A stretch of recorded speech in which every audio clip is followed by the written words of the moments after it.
What are your talking points today? Is Tolz get much rep in practice now with Max not throwing? Yeah, he's getting the backup reps right now. He had a good day in our team period today. Did a good job. A little rusty yesterday. Did better today.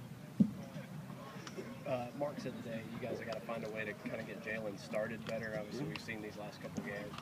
Yeah. He got off to a real rough start. What is it about that? How can you try to help a quarterback start faster? Well, he got off to didn't start very well against Western. Started great against Miami. You know, he came in, had a completion, first pass, and then second play got a touchdown. And this play, you know, he fumbled the ball on his first play, which fumbling should never happen. But we had a total missed assignment up front on that one. Coach, you guys haven't scored in the third quarter yet this year? We scored twice, like within the first minute of the fourth. Does that count? But, is it kind of slow starts at half? You think it's more?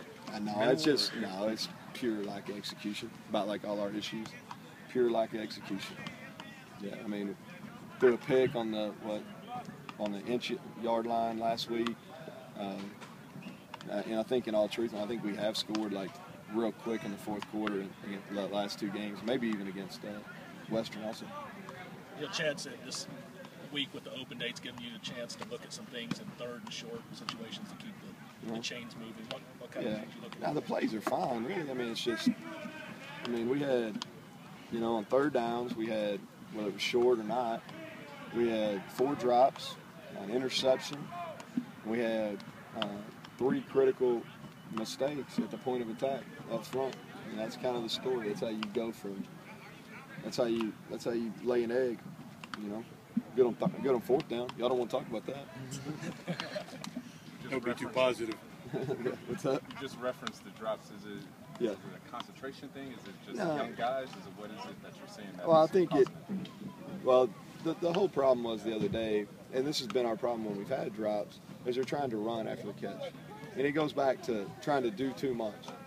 They've got to do their job. It's like I tell them all the time, hey, we're down by 10. There's no 10-point play. It's not like we can go out there and get a 10-point play. All you can do is catch the ball. Once you catch it, let's get up straight up field and see what happens. But that's the thing that's what we've been concentrating on the most is just catching the ball before we get up field. Are they anxious? Is that part of the problem? I think probably. Yeah, probably.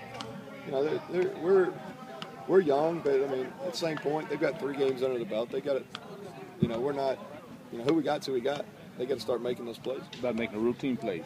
That's the whole deal. That's, I think, and y'all have heard me say that before, is good offenses. Like during this bye week, I've watched some of the better offenses in the country, and they just consistently make routine plays. And that's what we've got to do. If we consistently make routine plays, last week, we're in good shape. Do we win? I don't know. But we play a lot better. You mentioned on Saturday that you might start rotating in some of the younger guys a little bit more. Who should we expect? Most of them are playing. Yeah, I know. But most of them. No, I think JoJo deserves more carries. Yeah, JoJo deserves more carries. Jeff Badette's done well. He probably needs to play. He will play some more snaps because he deserves it. But those are the 2. And Deshaun Mobley's going to get some opportunities also. Those are the main guys I was talking about. You said Mobley and Kemp on Saturday both needed more look, but also needed to step it up in practice. Yep. Have Mobley has. Yeah, Mobley has. JoJo had a good day today. Deshaun's had 2 good days. And there's always, he can smell getting on the field. He can smell the playing time. He understands what he has to work on. He has to be better in protection, things when he doesn't have the ball in his hands. He's good with the ball in his hands. He's got to help the team when he doesn't have the ball. I think outside of a handful of snaps, you went with all new guys at receiver Saturday. Have you ever relied this much on new guys in your career? No, probably not. But you know what? Those are our best guys, and those are the guys who are going to play. And there's going to be some growing pains this year. For the future, it's going to be great.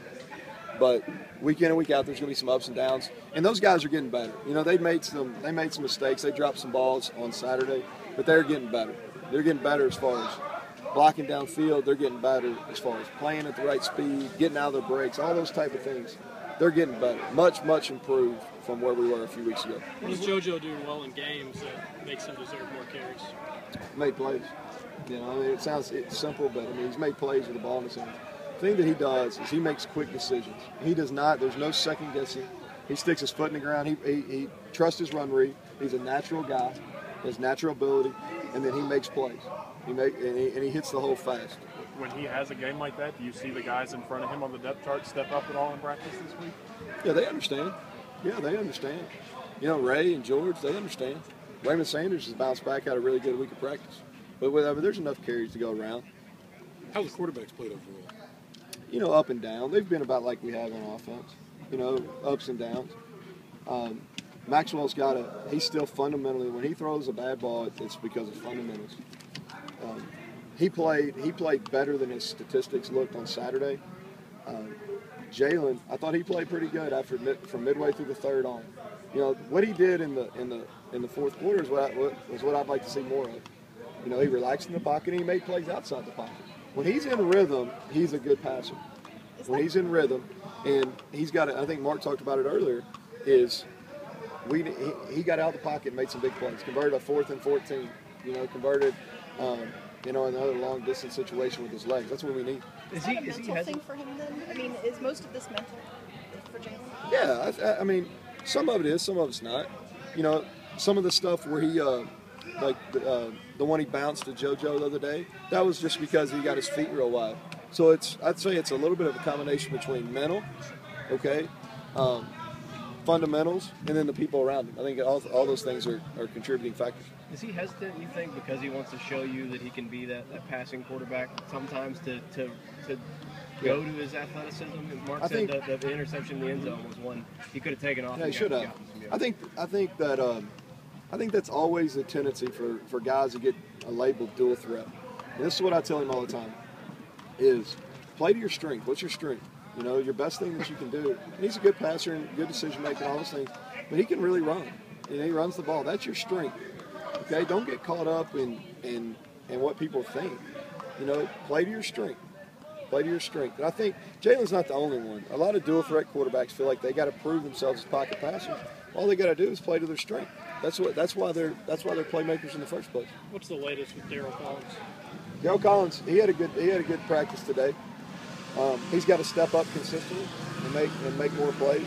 Darryl's a guy with a lot of ability that has to produce in key moments. You said there was some point of attack issues on third down with the offensive line. How would you assess the offensive line play? We not play well in the first half. Played well in the second half. And I think if you just looked at the stat book, you can really tell that. I think we had close to like 270 yards in the second half. Ran the ball for well over 100 yards in the second half. Those guys just settled down. You know, settle down. Louisville moves a bunch. Those guys will do a good job on defense. They're a pain to play against. But the things that we practiced, we didn't go out on the field and execute like we should have. Folks, we need to get to the other assistant coach, next player.